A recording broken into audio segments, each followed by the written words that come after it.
The movie begins. In 1983, Martin traveled from Canada to Montreal by plane. After landing, he took a bus where he met Matt and they spoke during the journey.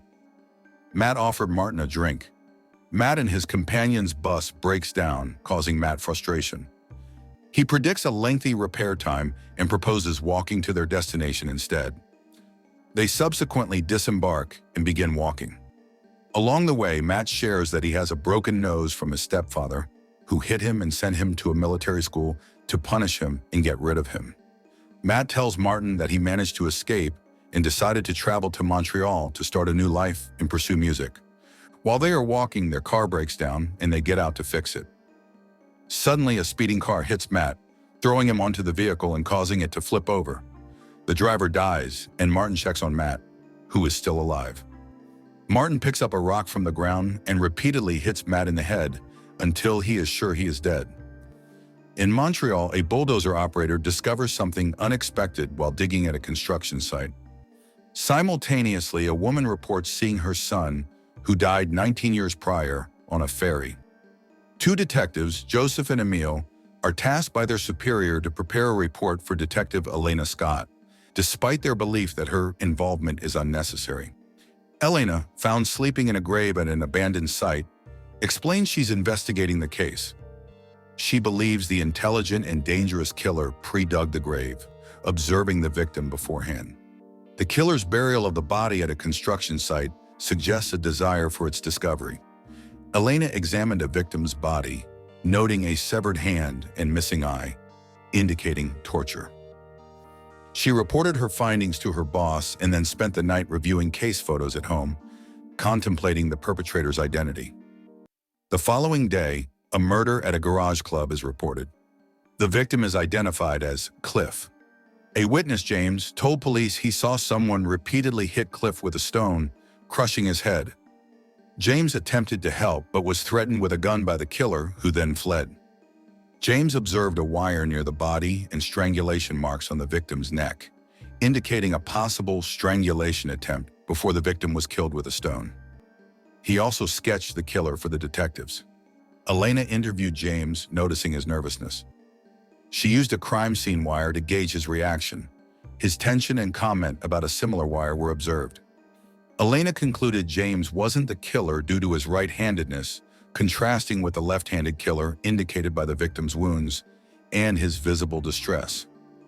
The police subsequently released James after he drew a suspect sketch. Elena visited Cliff's murder scene and reflected while sitting on the ground. She explained to Detective Emile that this helped her think. Examining crime scene photos, Elena concluded that the injuries on Cliff and the construction site victim were identical, suggesting a single perpetrator. Elena, Joseph, and Emile met to discuss the case. They discovered the body belonged to Henry, who had been missing for 2 weeks. His sister reported his disappearance, but his visa remained active. Investigators found the person James sketched in his hotel. The hotel manager described him as strange and said he prepaid for 3 months but hasn't been seen. Elena and Emile searched the room and found a severed finger with a ring engraved Clark. Joseph later informs them that Clark is also missing, a 24-year-old whose visa was used for a purchase in Montreal just yesterday. Elena decides to keep this information confidential, as revealing it could alert the killer. Elena updates James on the ongoing murder investigation, assuring him the killer will be found. James claims to recall nothing further about the day of the incident, though Elena notes his injured fingers, which he attributes to his artwork. She provides him with her contact information. Elena receives a phone number from Emile, leading her to Rebecca, Martin's mother. Rebecca reported seeing her supposedly deceased son on a ferry. Martin had a twin brother who died years prior, and Martin exhibited violent behavior after his twin's death, including stealing his mother's jewelry. Rebecca believes she saw Martin on the ferry, identifying him by his eyes and a childhood nervous tic. Elena asks if Rebecca saw Martin's body herself, but Rebecca says she could not confirm it was him because the body was not clear and there were broken bones. Elena asks Rebecca to contact her if she remembers anything else that could help the investigation. Elena exhumed Martin's body, finding his face crushed and raising doubts about his identity. Suspecting Rebecca's involvement, Elena illegally entered Rebecca's house, discovering a secret basement room with a recently slept-in bed and Martin's name carved on the wall. An unseen attacker then tried to strangle Elena before escaping. Elena leaves the house, shaken, and receives a call from Joseph, who tells her that Rebecca said no one else has a key to the house, suggesting the intruder might have been a thief. However, Elena is deep in thought and realizes something important. She asks Joseph to gather all his colleagues the next day for an important meeting. Elena informed the team that Rebecca favored Reese over Martin, potentially causing Martin's psychological issues and leading him to steal identities by murdering others. She cited a victim's post-mortem tax payments as evidence. Subsequently, they investigated a robbery at James's art gallery, discovering a note with the name Clark William, the same name as a previous murder victim. James, an art dealer, has a client named Clark who wants to buy paintings. A meeting is scheduled for the next day. Fearing Martin is impersonating Clark to harm James, Emile and Elena help James return home safely, promising to ensure his protection.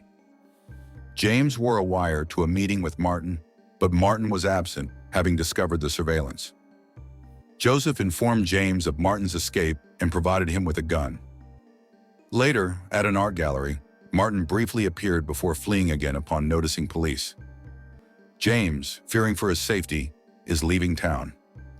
Elena and Emile are tasked with escorting him to the airport.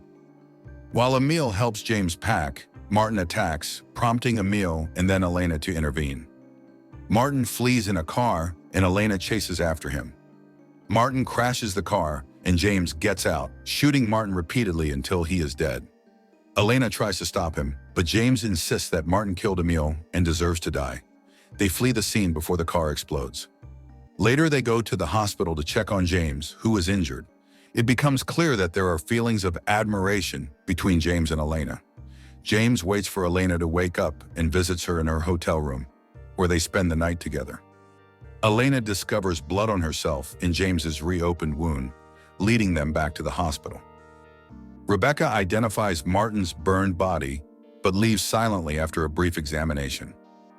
In the elevator, James confronts Rebecca, revealing his feelings, but she rejects him, calling him Martin and denying his ability to harm her.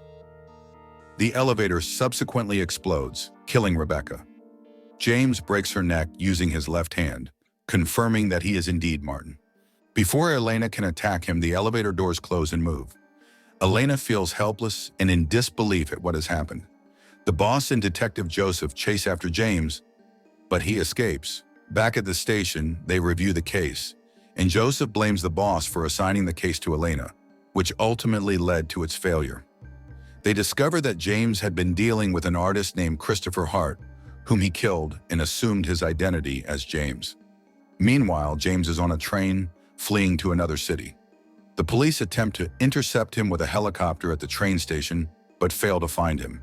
As a result, the police decide to dismiss Elena from the force. 7 months later, Elena is living alone in Pennsylvania and is pregnant.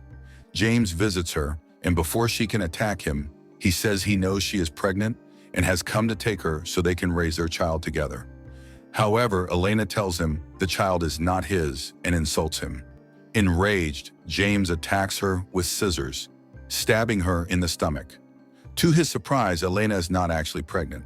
She takes the scissors from him and stabs him, revealing that she faked the pregnancy to lure him back. She then calls her boss to inform him that she has killed James, who was actually Martin, and that the body is in front of her. The boss thanks her for everything she has done. The end. Subscribe for more movies like this. Thank you for watching.